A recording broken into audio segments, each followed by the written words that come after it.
Hi, welcome back to Business Basics for Trial Lawyers. Today's video is the first of two that I'll create that will look at the balance sheet as one of the key financial statements that you need to know about. Today we'll do an overview. In my next video we'll get into more detail and look at an actual balance sheet from a trial law firm. So let's begin. I like to think of a balance sheet as a net worth statement. And in the simplest terms, net worth can be thought of as what is owned minus what is owed is the net worth. Now on a balance sheet there are some important differences from this formula, and the first is the terminology. Things that are owned are called assets. Things that are owed are called liabilities, and the net worth is called equity. There is another important difference about this formula and a balance sheet, so let's take a look at a balance sheet. Now don't be concerned with the details here, I just want you to observe the overall structure of a balance sheet, but you will note that there are two sections, a top and a bottom like our equation, but they contain something different than you might expect at first. The top section contains the assets and the bottom has the liabilities combined with the equity.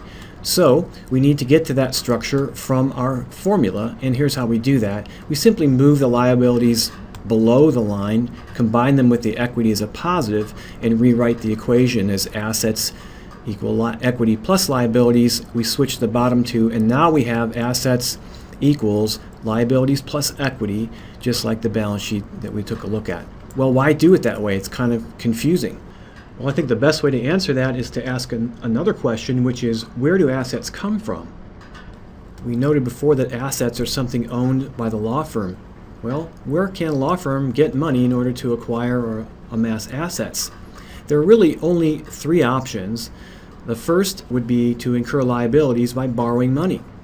And the other two have to do with equity or net worth. So in addition to borrowing, a law firm can also use profits to acquire or amass assets, or the owners can pay money into the business, and that's called paid-in capital. So we can start to see now that this structure has some reasoning to it. The overall assets always equal the sum of the liabilities and equity because it is the liabilities and equity that provide funding for the value of the assets.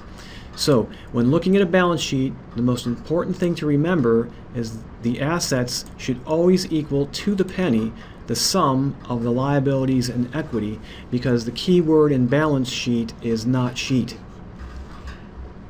Well, that's it for now, but stay tuned for my next video in which we'll get into more detail and look at an actual example of a trial law firm balance sheet. Thanks for watching.